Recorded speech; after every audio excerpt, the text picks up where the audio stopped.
One day, a person forgets the name of their coworker. In a year, that same person doesn't recognize that coworker on the street. And in another year, the person forgets the name of their own child.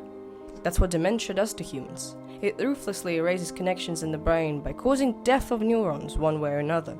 And most horribly, when one gets the symptoms and consults a doctor, it's already too late.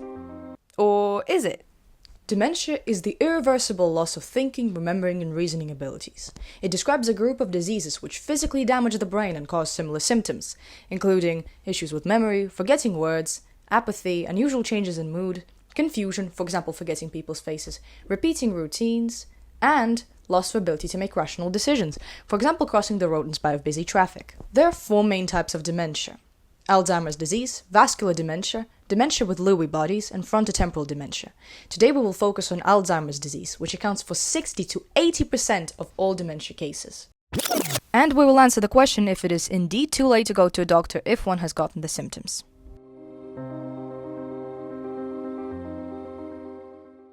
In the early 20th century, Alois Alzheimer, a German psychiatrist and neurologist, noticed a specific pathology in the majority of brains of people who experienced cognitive decline in their late years: the presence of microscopic plaques and tangles. The disease is now called after him, and those plaques and tangles are present in the brains of the diseased to this day. Alzheimer's disease most commonly begins around the hippocampus, a part of the brain crucial for memory formation. That explains why the first signs of Alzheimer's are usually related to memory problems. The theory of the causes of Alzheimer's disease that has dominated the field of Alzheimer's study for around 3 decades is the amyloid cascade hypothesis. Of course, it has been continuously updated. According to the hypothesis, the first thing that happens is the formation of amyloid beta plaques in the brain, so-called senile plaques, which are clusters of protein called amyloid beta. Those are the same plaques Alois Alzheimer saw 100 years ago. What causes the protein to clump together though? Well, the plaques are not formed by normal proteins, but rather by misfolded ones. Occasional misfolding of proteins occurs in a healthy brain too. It's just that in a healthy brain, those misfolded proteins get cleared up. Microglial cells are small cells in the brain that clear up cellular debris, pathogens, and misfolded proteins.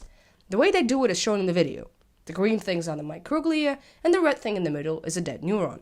They are a part of the brain's very own waste disposal system, the so-called glymphatic system. Microglial cells that function properly quickly clear up the misfolded amyloid beta, but that is not the case in people with developing Alzheimer's. The amyloid beta plaques are not the direct cause of what happens next, but rather an indicator that the cascade has begun. While amyloid beta clumps into large senile plaques, it also accumulates into tiny versions of those plaques, and those tiny plaques are called amyloid beta oligomers, and they are soluble and toxic. To understand how exactly those oligomers affect neurons, we have to understand the structure of synapses, the junctions where neurons connect. There are 2 types of synapses in the brain: electrical and chemical. Both types transfer signals by constantly changing the electric potential, but they do it very differently. Electrical synapses are much faster. They have little tunnels called gap junctions connecting the pre- and postsynaptic neurons, through which ions flow and thus change the electric potential. Chemical synapses are much more complex, but they also allow a bigger variety of signals because of the presence of neurotransmitters. The basic principle of function of a chemical synapse is, first, an action potential arrives. Action potential is just an electric signal that neurons use to communicate. Then, due to that change in electric potential, voltage-gated calcium channels open and allow calcium ions to flow in. Then, the high concentration of calcium causes neurotransmitters to be released into the synaptic cleft. In the synaptic cleft, the neurotransmitters bind to the receptors of the postsynaptic neuron and tell it what to do. But here come the amyloid beta oligomers. They bind to the receptors and not only block them, but also trigger an enzyme inside the postsynaptic neuron to make tau proteins detach from microtubules. Tau proteins are only found in neurons, and their function is to stabilize the microtubules.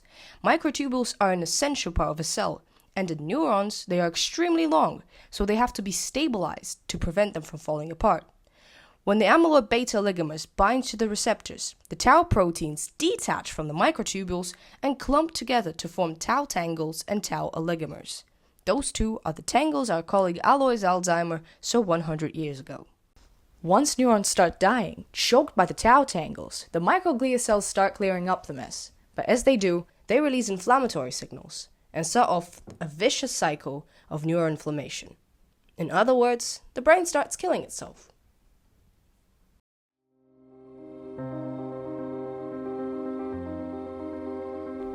There are a few risk factors of Alzheimer's related to the amyloid cascade hypothesis, and a big one is genetics. To be specific, a dominant genetic mutation located on chromosome 21, responsible for high levels of amyloid beta.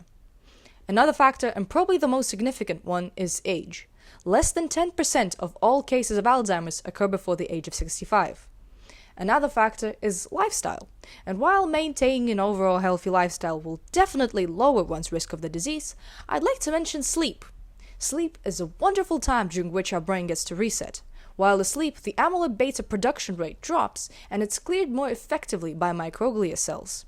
Lower levels of amyloid beta lower the risk of the protein being misfolded. Therefore, lack of sleep is a big risk factor of Alzheimer's disease.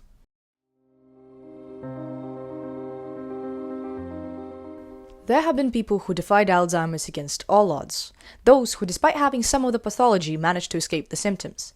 And one of those people was Sister Mary, a participant of the NUN study conducted by Dr. Snowden in the US from 1990 to 2010.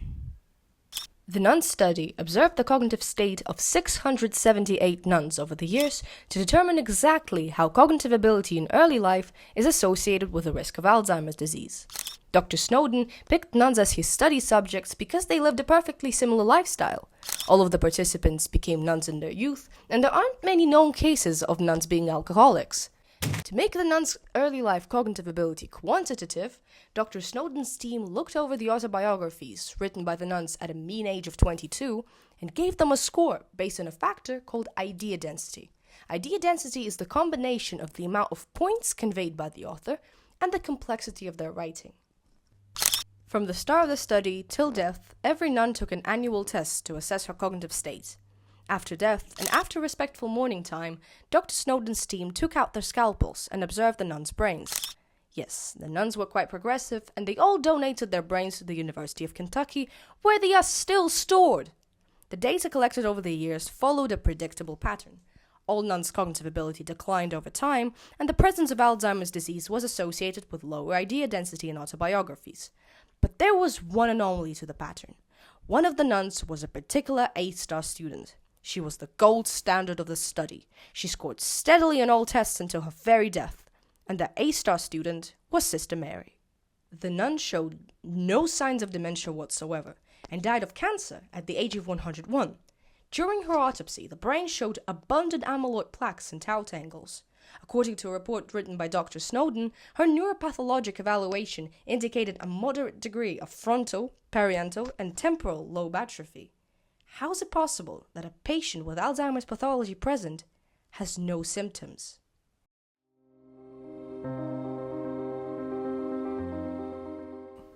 Though it seems like a miracle, she was not the first person to resist the symptoms of Alzheimer's. There had been other cases. However, Sister Mary's case was an important piece of evidence for the theory of cognitive reserve. Cognitive reserve is a brain's agility. It refers to a brain's ability to adapt, create new connections, or find pathways around damaged areas. And it is something that has to be trained by cognitive exercise. Those people who have a higher level of cognitive reserve are proven to be able to resist clinical symptoms for longer, even if there's disease pathology present. Sister Mary was very likely to have a high level of cognitive reserve. Her high school average was an A with 100 in algebra. She worked as a math teacher for 42 years, teaching grades 7 and 8.